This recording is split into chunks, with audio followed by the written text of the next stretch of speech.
informasi. Ini juga bisa untuk pengurusan atau pendaftaran NIB untuk sekolah dasar, sekolah menengah, dan sekolah menengah atas.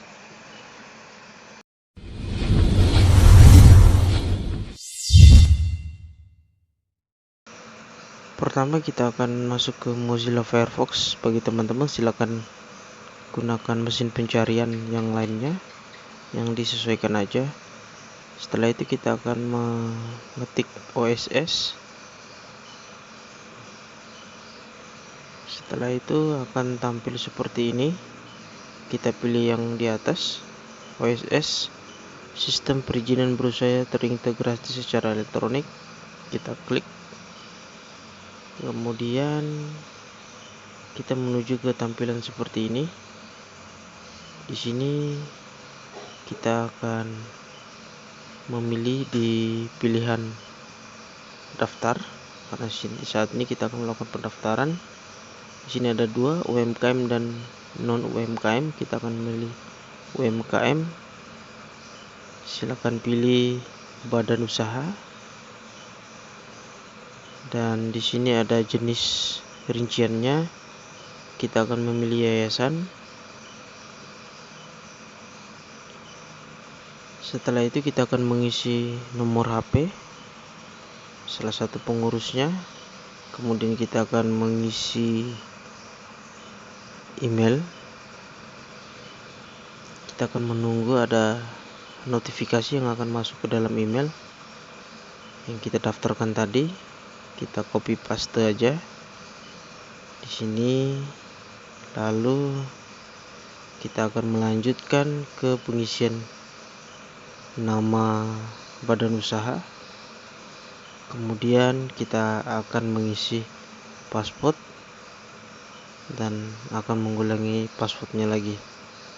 Untuk password silakan mengisi terdiri dari angka, karakter, dan huruf.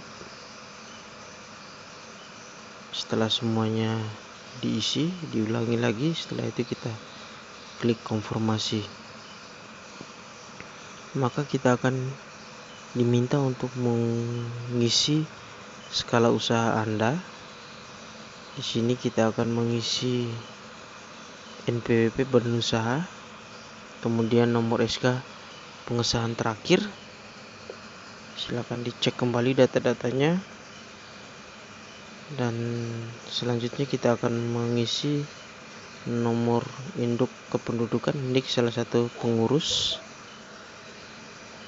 Saya akan mengisi terlebih dahulu semuanya di sini. Di situ ada tempat tanggal lahir, nama lengkap, jenis kelamin, nomor HP, dan alamat. Silakan diisi. Jika semuanya setelah diisi, maka kita akan melanjutkannya. Di sini ada surat pernyataan. Dipelajari, dibaca, setelah itu disetujui, silakan diklik, lalu kita akan kirim. Pendaftaran sudah berhasil dan akan ada notifikasi yang akan dikirim ke email berupa password dan username. Setelah itu kita akan ke sini dan mengisi kembali username dan password yang telah masuk ke dalam email tersebut.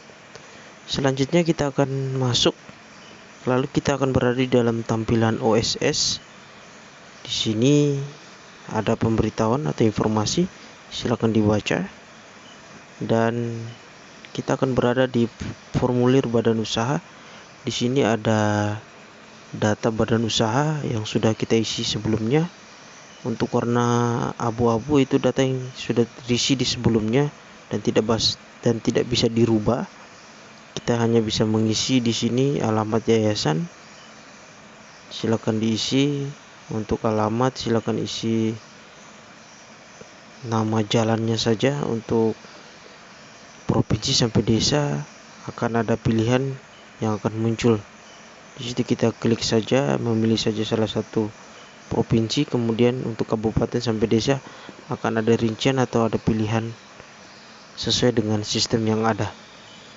Setelah diisi semua, kita akan mengisi lagi NPWP. yayasan dan nomor telepon yayasan. Setelah diisi semuanya, setelah merasa lengkap, maka kita akan melanjutkan ke dalam pengisian modal usaha. Untuk modal usaha di sini saya akan mengisi angkanya seperti ini, dan untuk rinciannya akan ada form di depannya lagi atau form berikutnya. Baiklah, saya akan mengisi. Kemudian kita scroll ke bawah. Di sini ada pengisian data dasar pembentukan badan usaha. Di sini ada pilihan saat pembangunan itu ataupun pembentukan yayasan itu legalitasnya berupa apa. Di sini saya akan mengisi berdasarkan informasi yang saya dapat, yaitu akta pendirian. Saya akan memilih akta pendirian. Untuk lebih lanjut akan kita isi data lengkapnya, yaitu berupa nama penerbitnya, alamatnya, dan tanggal penerbitannya. Setelah semuanya diisi, kita akan menyimpannya. Selanjutnya saya akan mengisi data pendiri dan pengurus yayasan. Di situ saya akan mengklik tambah pengurus. Kemudian kita akan masuk ke dalam data pendiri dan pengurus yayasan. Di sini saya akan menulis namanya. Jika dia merupakan pendiri, maka kita pilih iya, dan jika tidak, maka kita pilih tidak. Karena nama di atas bukan merupakan pendiri, maka di pendiri saya akan mengisi tidak, dan di data pengurus saya akan mengisi iya. Setelah itu kita akan mengisi jabatan, dan di situ ada pertanyaan apakah dalam pengurusnya ada orang asing atau tidak. Karena tidak ada, maka saya akan memilih tidak. Di situ kita akan mengisi data lebih lengkap untuk pengurusnya. Silakan diisi sesuai dengan pertanyaan yang ada. Di situ ada pertanyaan untuk nomor KTP, NPWP, nomor handphone, dan email. Sekedar informasi, untuk pengurus minimal 2 orang, dan data harus disiapkan karena jika salah satu kolom tersebut tidak bisa atau kosong, maka pengisian ini tidak bisa dilanjutkan. Jadi diharapkan untuk menyiapkan data-datanya terlebih dahulu. Yang paling penting adalah NIK dan NPWP. Tidak lupa juga untuk email. Setelah data semuanya terisi, kita akan klik simpan data. Setelah itu kita akan scroll ke bawah untuk cek datanya. Selanjutnya kita akan mengisi data maksud dan tujuan. Untuk maksud dan tujuan sini kita pilih saja. Untuk maksud saya akan memilih pendidikan karena kita akan mengurus PAUD, maka saya akan memilih pendidikan. Untuk tujuan sama juga, pilihannya pendidikan juga. Terakhir adalah KBLI. Untuk KBLI ini silakan diisi kata kuncinya. Saya akan menggunakan kata kunci pendidikan anak usia dini. Akan muncul opsi di situ. Dan sekedar informasi, ini juga bisa untuk pengurusan atau pendaftaran NIB untuk sekolah dasar, sekolah menengah, dan sekolah menengah atas. Silakan dipilih. Saya akan mengisi kata kunci di situ, usia dini, dan ada 3 opsi. Saya akan milih opsi yang paling terakhir, pendidikan anak usia dini sejenis lainnya. Setelah itu kita akan simpan data, dan kita akan scroll ke bawah lagi untuk mengecek. Setelah semuanya berhasil, di situ ada pernyataan, silakan dibaca, dan jika setuju kita akan menceklis di situ atau mencentang. Setelah itu kita akan simpan data dan melanjutkan ke tahap. Setelah kita akan diarahkan ke tampilan seperti ini. Sini kita akan mengisi Apakah Anda memiliki NPWP untuk cabang? Saya akan memilih tidak. NPWP yang berbeda maksudnya. Saya akan mengisi data lebih lengkap lagi. Saya akan mengisi nama PAUD. Setelah itu kita akan mengisi alamat kembali seperti biasa. Nah, di sini akan muncul rincian dari modal yang telah saya isi pada form sebelumnya. Di sini akan ada rinciannya, pembelian dan pematangan tanah. Saya akan mengisi angkanya, bangunan, gedung, saya akan mengisi juga seperti itu. Mesin, peralatan dalam negeri, silakan diisi untuk peralatan operasionalnya.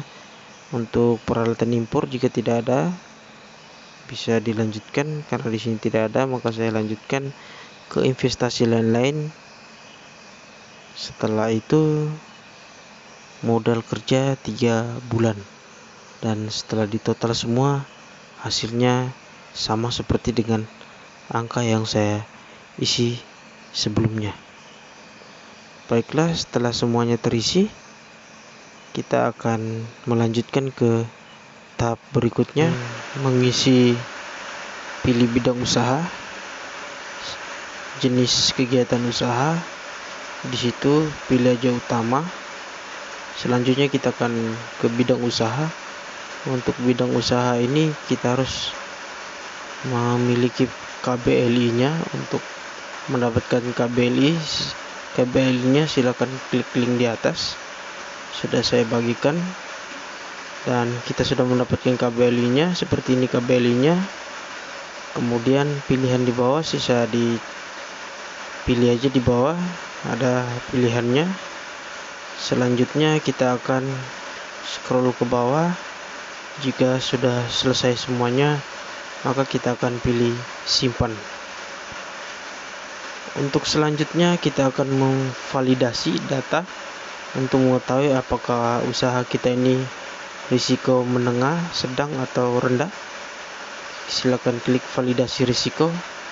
Dan setelah dilakukan pengecekan, ternyata kita masuk dalam tingkat risiko yang tinggi. Setelah itu kita akan mengisi data selanjutnya. Apakah Anda memiliki perizinan sebelumnya? Tidak. Selanjutnya untuk waktu di sini tidak bisa mundur, jadi kita masuk aja ke dalam bulan ini. Deskripsi kegiatan usaha, klik aja seluruhnya. Jumlah tenaga kerja saya akan mengisi di sini sesuai dengan data, yaitu 3 orang. Setelah itu kita akan masuk dalam tambah produk jasa. Di sini wajib untuk mengetahui output yang akan kita berikan dalam waktu setahun. Kita klik saja sini lainnya, jenis usaha, deskripsinya silakan diisi. Saya akan mengisi di sini yaitu yaitu kegiatan belajar mengajar, mohon maaf. Setelah itu saya akan memilih kapasitas. Di sini karena gedungnya cuma 1, jadi saya masukkan aja output kursinya per 1 tahun. Saya akan mengisi 20 kursi atau 20 anak per tahun. Selanjutnya kita akan klik selesai. Setelah itu kita akan diarahkan ke tampilan seperti ini.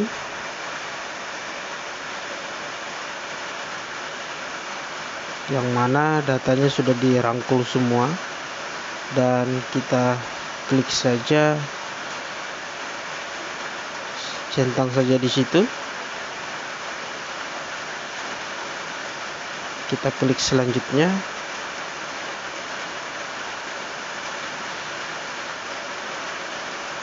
Dan sudah ke sini, dan kita klik saja di sini.